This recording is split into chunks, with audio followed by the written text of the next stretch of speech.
Hello students, welcome to our channel DAV MPS Bhavarmal. Today I will teach you the skeletal system.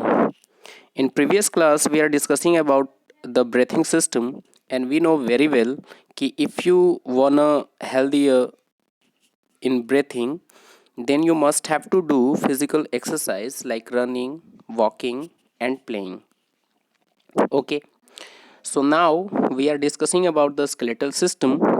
So let's start skeletal system. Skeletal systems makes the framework of the body. Skeletal system जो है वो एक framework की तरह कार्य करता है शरीर के लिए। फ्रेमवर्क समझते हो ना? फ्रेम कहने का मतलब तुम फोटो लगाते हो फ्रेम में, ठीक है? तो उसके फोटो के किनारे किनारे जो होता है जिसमें हम लोग फोटो लगाते हैं, ठीक उसी टाइप से।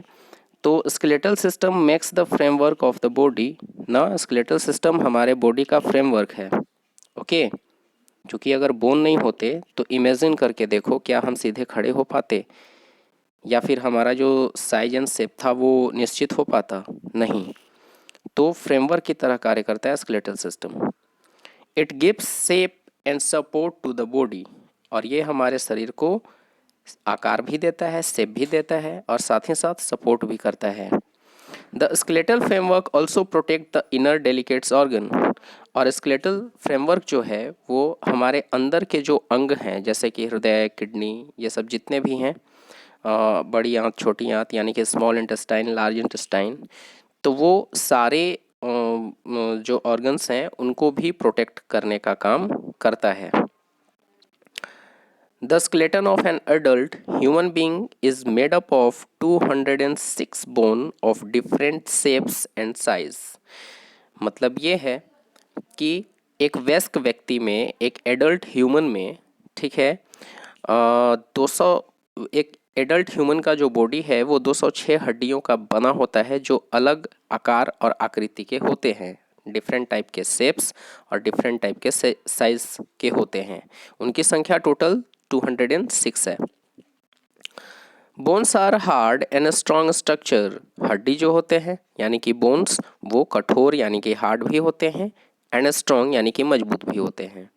दे are made up of calcium, phosphorus and some other minerals, और ये कैल्शियम, फास्फोरस और अन्य मिनरल से मिलकर बने होते हैं।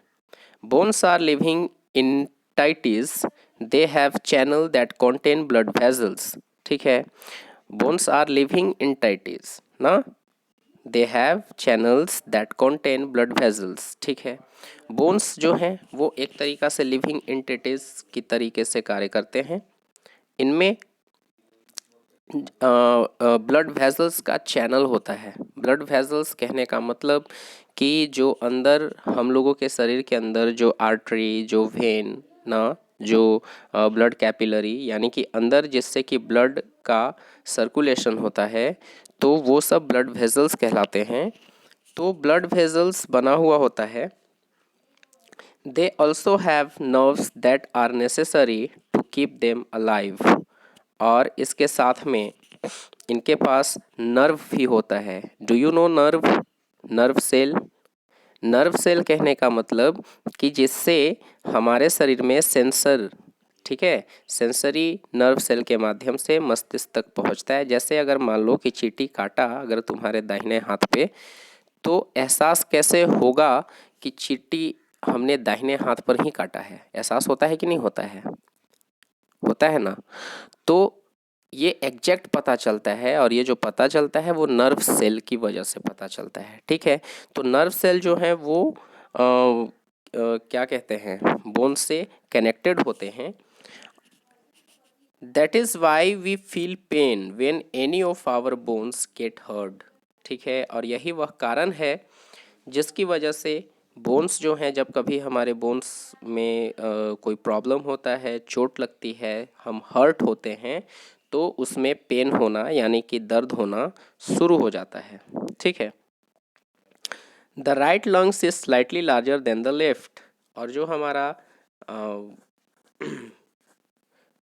लंग्स यानी कि जो फेफड़ा है, राइट लंग्स है वो स्लाइटली लार्जर होता है यानी कि बड़ा होता है बाएं यानी कि लेफ्ट वाले की तुलना में। ठीक है, यहाँ पे दिया हुआ है कि a child is born with more than 300 bones. एक बच्चा जन्म लेता है 300 से ज़्यादा हड्डियों के साथ।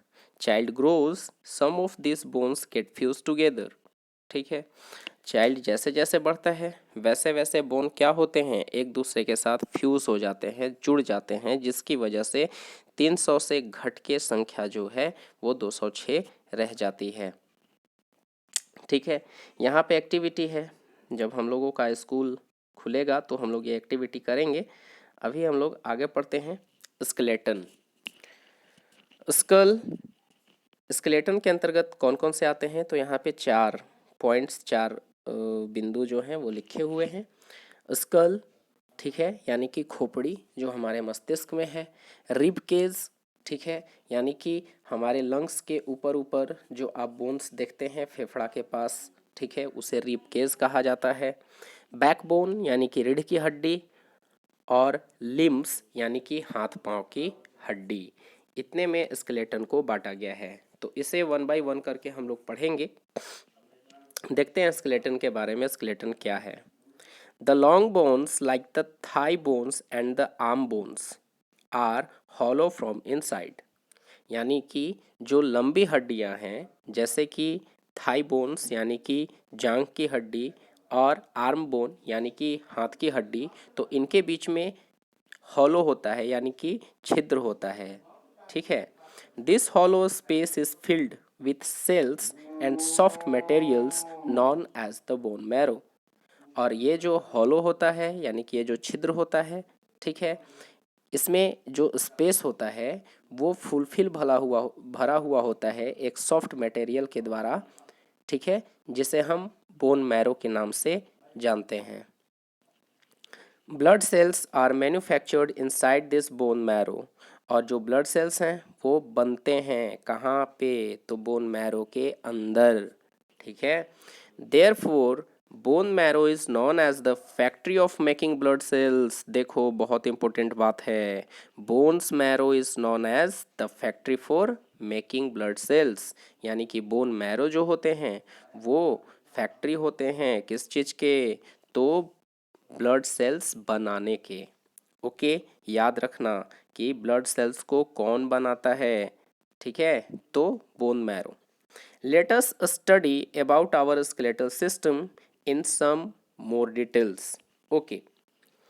The main parts of the skeletal systems are first the skull, second the backbone, third the rib cage and fourth the limbs. हम लोग सबसे पहला स्कल के बारे में यानी कि खोपड़ी के बारे में, जिससे हमारा मस्तिष्क यानी कि हमारा ब्रेन ढका हुआ है, उसके बारे में पढ़ेंगे। फिर सेकेंड नंबर पे बैकबोन यानी कि रीढ़ की हड्डी के बारे में पढ़ेंगे। और थर्ड नंबर पे द रिब केज यानी कि जो हमारे फेफड़ों को ढकी हुई हड्डियां हैं उनके बारे में पढ़ेंगे। और चौथा द लिम्स यानी कि हाथ पांव के हड्डियों के बारे में लास्ट में हम लोग पढ़ेंगे। ओके,